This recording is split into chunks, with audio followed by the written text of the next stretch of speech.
And we are back from Ocala. Whoa. Okay, I'm so sorry. You say we're ready. It's been a minute because I was in Ocala last week, so some things happened while I was gone. We had two more pregnancies. We're about to see if we have 2 more pregnancies. So as of right now, we have 7 mares confirmed pregnant. We're about to see if we have 9. 2 of them are going to be heartbeat checked today.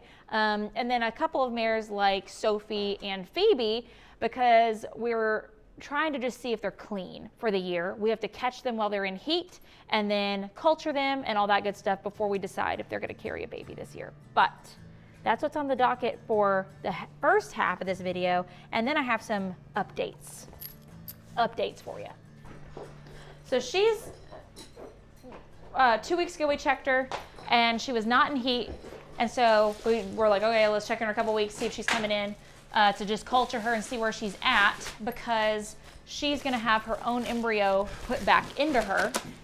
But I don't care if she's late in the season, because I want her last part of her pregnancy and foaling to be when it's warm. Okay. Because of her PSSM. And we're kind of doing like a one and doneer on her. If it sticks, it sticks. If it don't, it don't. Tell me about Florida. Well, you're looking at 2-time circuit champion. It is what it is. I went there last year, but I just didn't show. And so showing in it was really cool this year. And like the big grand arena that's outside, I had no classes that were showing in it. So one evening we snuck out there and rode around in it, and Oh, that's fun. it was fun. Did y'all stay at the hotel right there on? No, because I mean, we have just too many people, so it would have been astronomically more expensive and wouldn't have any common areas to. Where'd y'all stay? An Airbnb, literally 2 minutes away. A house? Mm-hmm. She looks so, sorry, squirrel, we're just looking at her. She looks good, comparatively.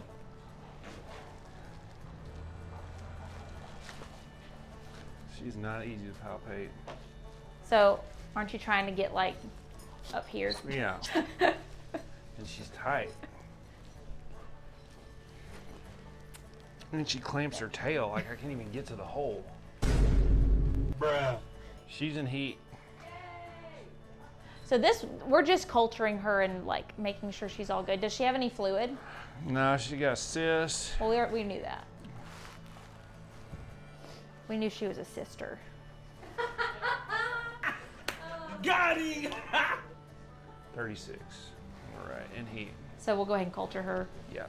And then probably her next, we'll just let her come in naturally, and her next cycle, we'll put an embryo in. All right. So with Sophie specifically, she carries PSSM. We've talked about it a bunch on here. That's something that we don't want to, have in our foals. That's something that we can prevent, because now through technology, we can test embryos before they go in. And so she still has so many characteristics that are phenomenal for passing on to foals. She's got really old bloodlines. She's like a complete outcross to my stallions. I love her conformation. She's got really cool movement. She's a very successful career show horse. She has 2 foals already on the ground that are beautiful. And on top of all that, her color's beautiful. And so it gives me the opportunity to have, like I said, with my 2 stallions, this complete outcross, the potential for different colors, the potential for a really large hunt seat, really cool moving horse by one of my stallions. And so we have 2 embryos with her that are already frozen. They've already been tested. They are panel clean. One of them is a filly that is red based. So we don't know if that means it's red roan, palomino roan. Those are the options. Or we have another one that's a colt that's like a goody base or a black base, whatever that means. So it could be bay roan, buckskin roan. And so the first one we're gonna use, you won't know. You're not knowing. It's gonna be a surprise. Whatever embryo we put in her this year, if it takes, I'm not telling y'all which one it is. So that'll just be a surprise when it's born. But we're gonna get her cultured, make sure she's all clean first, and then we're gonna do the same thing with Phoebe, because Phoebe's had 2 babies in a row, but in the case that she is needed as a recip this year, since she looks completely healthy, had the easiest birth ever, we're just gonna make sure she's nice and clean in case we gotta throw an embryo in there. Okay, we're gonna preg check a couple now. We're kind of going out of order. So Melody and Charlotte are both getting preg checked today with embryos. If Melody didn't take from this round, and I think, if I remember correctly, that might be the case. I mean, it's a possibility with any of them, but she might be like the less likely to have taken. We put a Buttercup BS code red embryo into her. If she is not with child, I just aspirated Rikki, and I'm thinking about giving Rikki the year off. So I would probably end up putting one of the embryos that I get from Rikki into her if we have to redo. Anyway, that's null and void if she's pregnant. So we'll see. If we were, oh, I saw it. Is that it? Yeah. Oh my gosh, I saw it before he could even tell me. Look at there. That's a pretty little baby. Okay, so this baby, I guess we're gonna have 2 Buttercup babies next year. So one with BS code red, one with first things first. Is that 2? No. Okay, that was just it. I was about to freak out. We cannot have another set of twins. That would be 3. Wild. Perf. Okay, so now we have potential of 2 buckskin or palomino babies next year. Yeah, Rikki's will probably end up going into Phoebe, and then Phoebe will have a year off after that because she'll be late. Because she had the easiest poop out ever this year. Okay, so one more positive pregnancy. That's 8 on the board. Next is Charlotte. Charlotte unfortunately lost her foal this year due to a cord in the, a knot in the cord, not a cord in the knot, a knot in the cord, and so unfortunately it was deceased when it was born. We're gonna attempt to let her carry that same cross again. So that's Cattails Are Blazing, which is Trudy, and then my young stallion, First Things First. So that's what we put in her. Let's see if it's cooking. All right, Miss Charlotte. Oh, I see it. I already see it. Wait, was that it? Yeah. I see it. That's your baby, Charlotte. We're having a way better year this year. We didn't have very many giddy, there's the pregnancy last year until the very last little bit. No shade, Dr. Matthew. That's 9 on the board.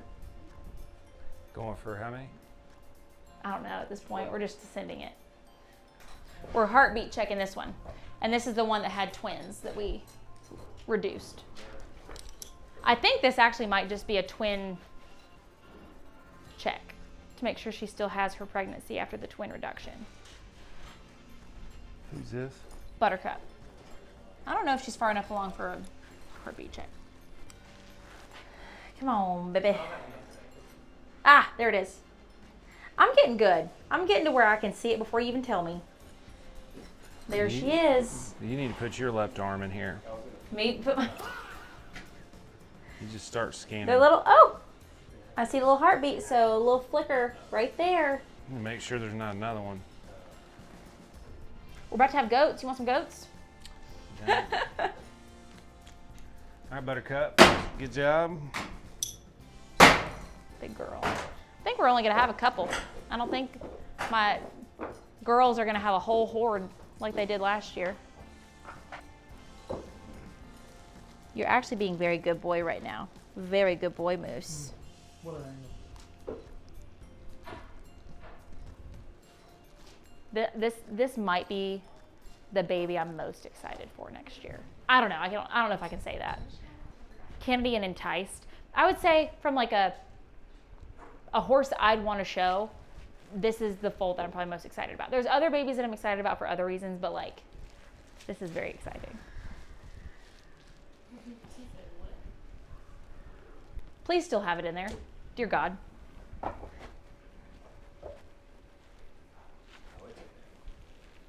This is the one that, Was this a frozen embryo? yes. Why, are you like? I just didn't know if it was one of the twins we... No. we So I've been seeing a lot though online about how frozen embryos, people have been having real bad issues with them. I don't know, like multiplying and splitting like 30 days in. Lots of breeders online. having to abort like 30-day-old embryos. They only put one embryo in. They only put one in. Yeah. But they've like I'm talking, one of them had 4. It split 4 times. I don't believe that. Yeah. I think it has to do with the hormones that are put in these things. Come on, baby. Where you at? Please tell me it's still in there.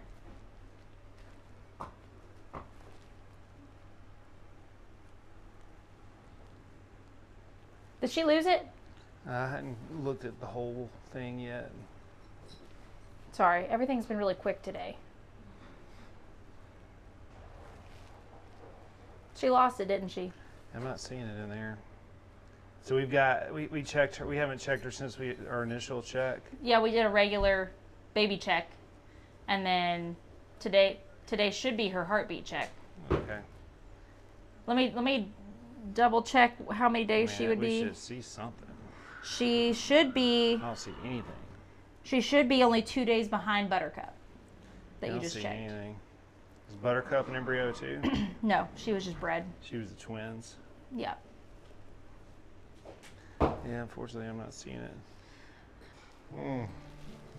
Okay, that sucks. So pull her off of Regimate, because I mean we're gonna try again. Yeah. Pull her off Regimate. I'd like to short cycle if possible for her. Check her. So this middle coming next week. Yeah. Okay. We already have everybody on for Tuesday. Is that too early? No, I mean, no, that's good. Okay. So Raven's on for Tuesday. That really sucks. But we have another one. We have 2 more of those embryos. So I'm gonna try that cross again. Again, I'm like, that's the one I'm most excited about. So let me adjust here. So we still have 1, 2, 3, 4, 5, 6, 8. That sucks. Anyway, the last mare that we're checking today is Phoebe. So Phoebe had Cheyenne this year. This would be her. So Phoebe had Cheyenne this year. I personally think she had the easiest labor out of everybody. She's keeping weight good. There's not really a reason that she couldn't have a 3rd baby in a row. Lots of people breed their mares every single year. I usually go by like the 3 baby rule. Usually that ends up having them kind of later in the season, foaling by the 3rd one, and then we give them a year off and start early the next year. It's kind of what I'm thinking to do with Miss Phoebe. Since I'm giving Rikki the year off, we'll utilize Rikki because she is such a phenomenal show mare, and hopefully we're trying to see what she does as a producer. It would give me time to do a couple rounds of ICSI and like bank back some embryos. So with her having a baby and then trying to do this later in the year, it's just easier to give her the year off, but I still want to have a Rikki baby next year. So I think it's going to work out best if Phoebe carries that one. So let's see what she looks like today. Where's she at right now? Not in heat. So let's give her some loot. Well, she's got this. Can you freeze that for me?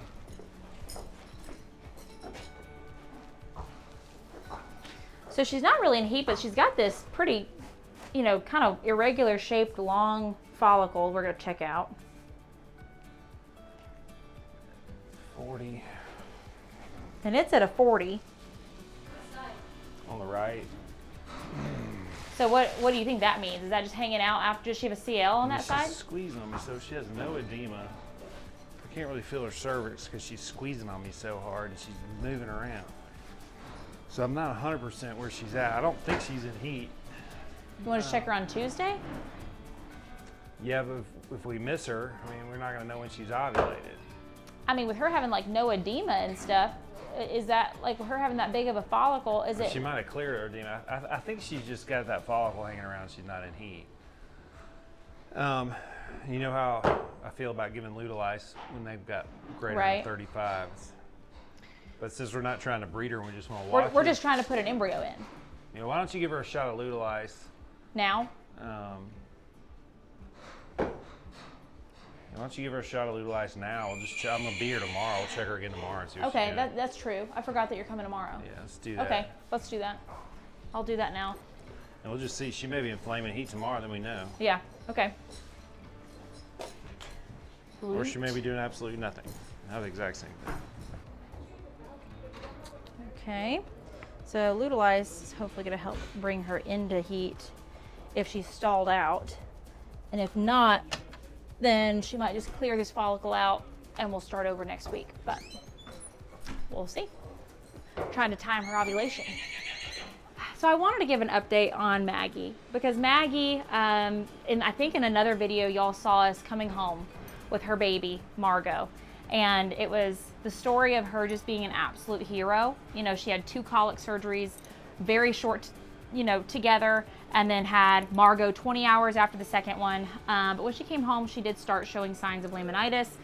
We did see signs of inflammation in her lamina on x-ray, and we immediately started trying to prep Gracie, one of my ex-brood mares, to be a nurse mare, started trying to get her into milk. You know, it was just in the best interest of Maggie and Margo as a whole. Margo needs a mom that can go out in the pasture, run around, do everything for her development. Maggie needed rest and healing and having a baby, you know, use her stomach where she had just been split open twice. Yes, I know. Using that as a scratching post, not the best thing, right? And it was just really keeping her from gaining weight, causing more stress on her body, which was not doing the best for progressing laminitis. And so we did an update today where we x-rayed her feet, looked all over her. She's very perky. It's been 2 days since we grafted Margo onto Gracie, so I'm about to go show you them. But like Maggie has perked up, seems sounder on her feet, more comfortable, eating really well. She's also got a couple of little like sores from her belly band that we just need to be able to give her like whole body a break from the belly band, and we weren't able to do that when she had a baby on her side. So lots of things are improving now that we have them separated, but I just wanted to give you an update on them both. So let me go show you Margo and Gracie. And Gracie honestly is also a hero now. I mean, Margo just has heroes for mothers. Technically she has 3 moms now, because biologically Kennedy's her mom, and then Maggie was her reset birth mom, and then now Gracie is her adoptive mom. So we're very lucky that after we got Gracie into milk, the grafting process went so smoothly. So like Gracie, I feel like it's usually the hard part to get the mom to accept the baby. That was not the case. Gracie's like, that's my baby, as you see. And so the hard part was generally when you're grafting a baby onto a mother and you're trying to get the mom to adopt them, the babies are starving, because it's not often that you have a situation where you have a mom who is perfectly feeding their baby and the baby's being taken care of, that you have to take that baby off of that mom and put it onto another one. Maggie was like a dang dairy cow. That was part of the problem. She was just creating so much milk and taking all the nutrition out of her body to give to the baby.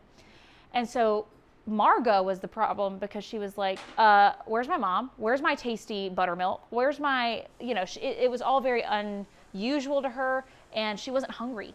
And so we kind of had to wait until she got hungry enough to be like, yeah, all right, I'll take your wimpy udder, which her udder has definitely progressed since having a baby nursing on it. But it's been amazing. We're only 2 days in. This is technically the 3rd day, so like 2.5 days in. And so right now we have them in the big stall where they can go in and out into the small dry lot. And then hopefully by next week, we'll let them out into a pasture together. We just want to make sure their bond is solidified before we kind of push them out into larger spaces. So glad that all went that way. It seems to be going in the best direction possible. Now let's jet over to the mini farm, and we are going to check up on Karen, who is our next mama on Full Watch. Karen. So, if you thought bowling season was over, you are wrong, because we still have not 1, but 2 miniature horses who are due to foal within the next couple months. So Karen, she's a tricky one, because she's 315 days today, which is absolutely in a time frame where minis can successfully, healthily foal. So like she could have a baby now if she wanted. I don't think she is. We're going to take a look at the reasons why I don't think she is. Her last baby with us, which was 2024, she had at day like 350. Yeah, 50, not 15. And it makes me think that's probably her MO. Could be different. Okay. So I don't want to get too comfortable. But she had a little boy last time. His name was Squirt. It was pretty special. He was my first miniature baby ever. This time she is bred to ERL Cuddy Rocks the House, which is the sire of Glenn and Jack. Very, very amazing stallion. So let's just take a little look at her because she looks fantastic. Her weight's great. I think her udder as of like 5 days ago did not look very impressive. So let's just go take a look. You know they're little when you have to get on all fours to check them. So anyway, her belly does look lower to me. We're getting there. It was so funny. Last time she foaled, I think the telltale sign for her was when I turned her out in the morning, she didn't full roll over. Like she couldn't make it all the way over. And that was the day. That was the day that Squirt was born. She had a very easy birth with Squirt. She's a career broodmare. She's actually had multiple super duper amazing babies that have gone on to win nationals, and they have gone on to be, you know, breeding mares. I actually saw one in Florida this past week. Some are stallions. You're amazing. She's the daughter of the great Nighthawk. If you're a mini person, you'll know who that is. And it's just a really cool piece of my breeding program. She's my first mini mare, my first mini baby. It's awesome. So another thing we're gonna do with her today, we're just gonna pop her on the scale. It's not because we really keep records, it's just for funsies. So we're gonna see how much she weighs, and then we're gonna do a little bump date. So while I'm down here, we'll go ahead. I think she was like 61 and a half last time. I think I'm pulling that out of my butt, but I think about 2 weeks ago, she was 61 and a half inches around. So let's see. This is pre-dinner, I will say. Do you want to come on this side or? 62 is what I'm going to say. You're not that far off. 63 and 3/4. Wow. So we went up. We're getting big. Big girl. Let's see how much she weighs. One more. She's got her front two on. You're gonna have to back up. She's not gonna do it. Come on. Ooh. All four are on. 333. 333.6. Wow. We've gone up almost 10 pounds in 2 weeks. And that's before dinner. So anyway, we have a baby to look forward to. Let me know if you think she's gonna have a little filly or a colt. I've never had a mini filly, so I really hope that I'm due one at this point, and then we are really anticipating if it's going to come out a pinto or not, because the daddy is a pinto, but we just want a healthy baby. So stay tuned for the next mini foal of Running Springs, because if you thought foaling season was over, it's never over.